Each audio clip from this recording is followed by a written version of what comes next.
everyone, my name is Sharice. If you're new, if you're not new, thank you for clicking on another video. So today's video is going to be my labor and delivery story. I honestly have been debating if I even wanted to record this, just because the details are a little fuzzy now. My baby is already 2 months old, and I just I don't know. Let's not ramble on. Let's go ahead and just get into it. This video is not going to be long at all. I did not have a long dramatic labor and delivery.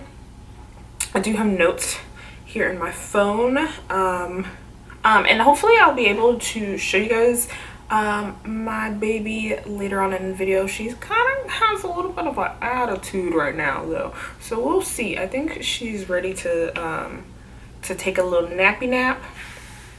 So if she's still awake by the time that I am done with all this, I will pop her on screen real quick. So my given due date was December 22nd, 2020. But if you don't know, I ended up having gestational diabetes, or at least they told me that I had gestational diabetes. I am a little fuzzy on that. I don't necessarily believe that I actually had gestational diabetes, and if you want to, I can talk about that in a whole other video.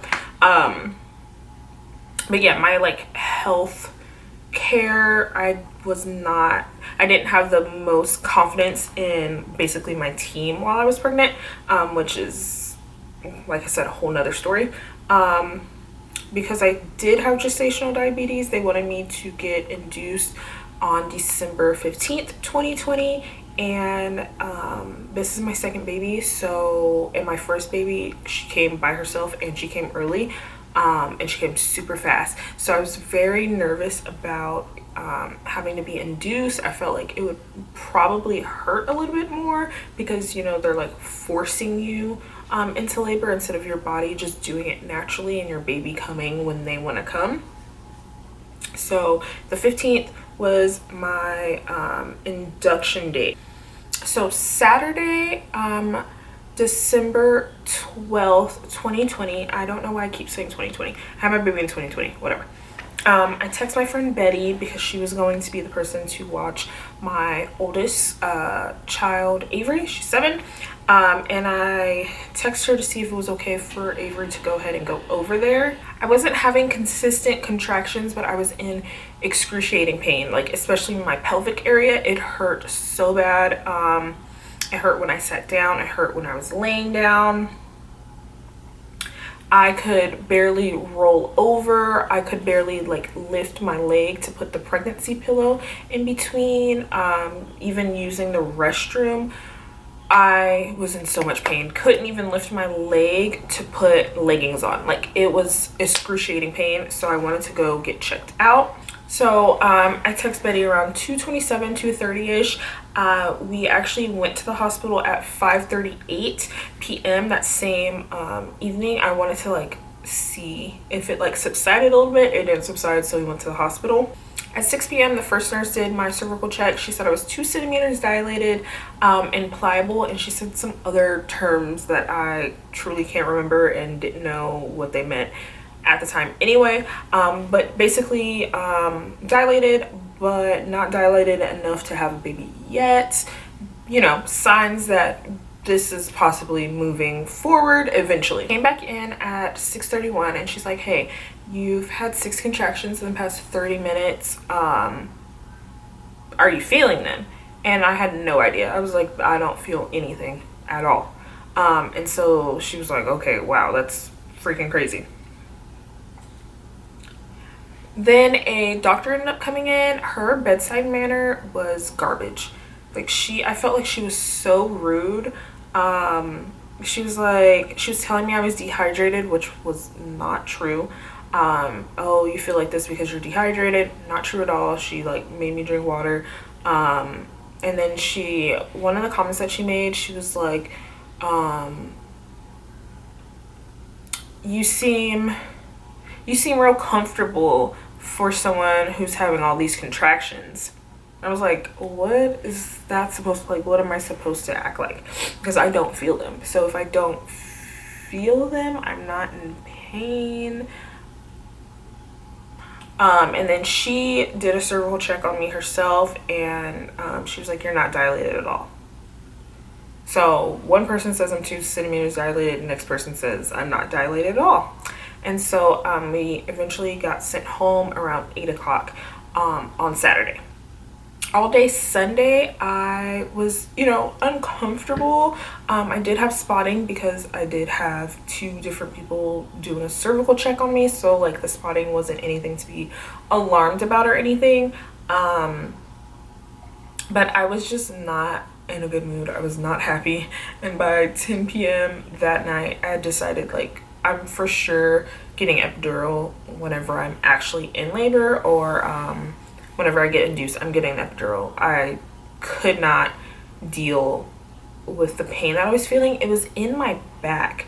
And I think that's the reason why I was so uncomfortable with Avery. I didn't know I was even in labor until it was like go time. We got to the hospital and I had her within like an hour or 2 of getting to the hospital. Like there wasn't even time to get an epidural really. Like once I got there, it was like you're either getting the epidural now or you're not getting it at all. And so with her, I just didn't get it because I was like, okay, well I've gone this far, what's the point? So anyway, back to the current baby. I text my friends Kiri and Betty at 12:16 a.m. on Monday morning, like, hey, my app's like telling me it's go time, it's time to go to the hospital. I was having such a hard time with like actually timing the contractions because it felt like they were just one long contraction. Like it felt like it was going on forever and that they never stopped. So Betty sent her partner Omar to come fetch Avery, so Avery could like hang out with them while we went back to the hospital. Shout out to Betty because they are a lifesaver. Like Betty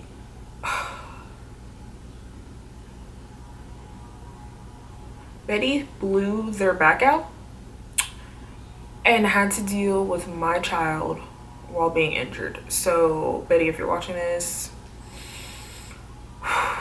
you are the fucking best. I love you so much. Thank you so much.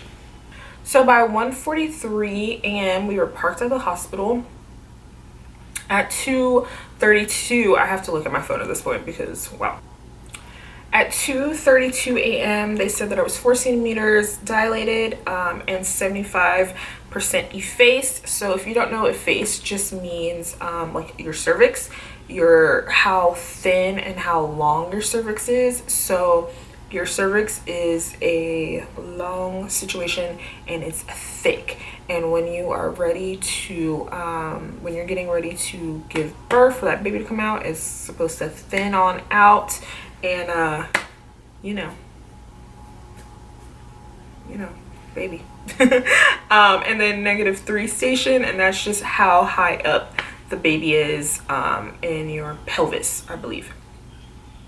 So around 3:40 in the morning I got the epidural. Oh my god, I felt so much better. They were telling me that my back was probably in so much pain because of the angle that my baby's head was in. So she was facing down the way she was supposed to. She was head down the way she was supposed to, but her head was tilted, and the way her head was, it was just pressing on my back. So every time I had a contraction, it was just right there on my back. Once I got the epidural, I felt amazing. So as someone who did nothing the first go around and then had an epidural the second go around, now that I've had both experiences, they were 2 totally different like hospital experiences completely.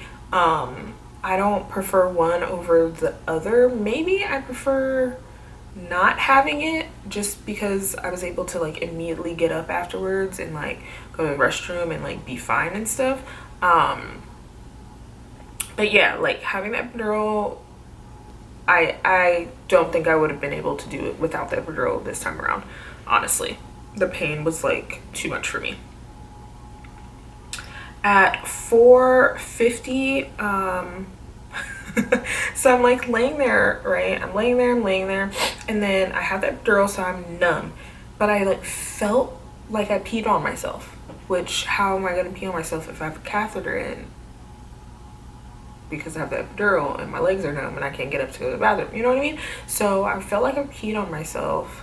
I was like, Raymond, I think my water just broke, can you check? And he gets up and he looks, he like flashes his phone flashlight down there, and he's like, I don't see anything. And I like sit there for a little bit, and I'm like, nah. So I call and I'm like, I think my water just broke. So they come in and they're like, yep, your water broke. Mucus plug came out, and they checked me again, and she said that I was 6 centimeter. Wow, 6 centimeter.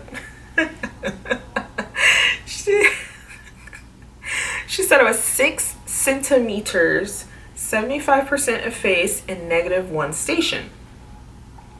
So we're there or whatever, hanging out. Like, things are like moving pretty quickly. And then I was like, I think it's time to have this baby. So I called them again, and at 5:19 I called them in. I'm like, I feel like it's time to push. And so they come in, like swoosh, a whole team of people come in, and they're all getting ready. You know, you feel like, or like when you watch movies and TV shows and stuff, it seems like when it's time to push, it's immediately time to push. And that's not what happens. I can't remember if that happened the first time around, but this time around, that's definitely not what happened. It was a lot of like everyone's setting up, and like I'm just hanging out, like waiting to push and whatever. But 5:34 a.m. Spencer Olivia Solis was born. She she came into the world looking really pissed. I will try to like insert pictures and stuff throughout the video, but she did not cry. Like, she was not wanting to cry, and they were doing everything to try to get this little girl to cry, and she was like, no, I don't feel like doing that. And then she finally cried. She was completely healthy. Oh my goodness. She was 7 pounds 1 ounce, and she was 19.9 inches long. She came out with some hair just like her sister, and she's literally her sister's doppelganger. Like, I don't think doppelganger is the correct word, so we'll just say twin. She looks exactly like her sister did when she was born. The only difference, the only immediate difference is that Spencer has folded little ears, and her nose was a little flatter when she was first born, but now it's like forming up a little bit. So yeah, that's my labor and delivery story, my birth story. Nothing super exciting happened at all. I'm gonna go see if the baby is up so you guys can get a little look at her, and then maybe we'll do like a 1 and 2 month update. I will say that I completely stopped taking like progress pictures of myself. I want to say maybe around week 4 I stopped taking pictures. Let me check real quick. Honestly, taking the pictures was a little depressing for me. Like, I didn't have like a snapback moment. I honestly didn't have a snapback moment with Avery either.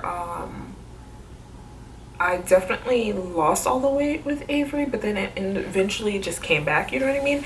This time around, I still, even 2 months later, I still look maybe like 5 months pregnant.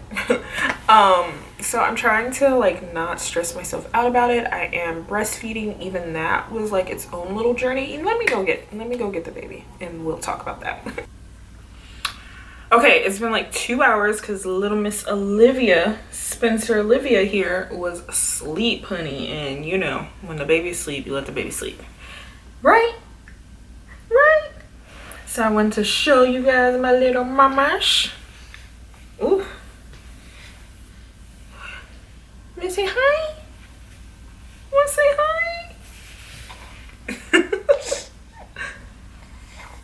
Oh, you are looking at yourself, honey. Oh. Okay. Oh. Into it. Okay. Ooh. Ooh. Okay. So this is Spencer Olivia. Hi, mama. Hi, mama. There you go.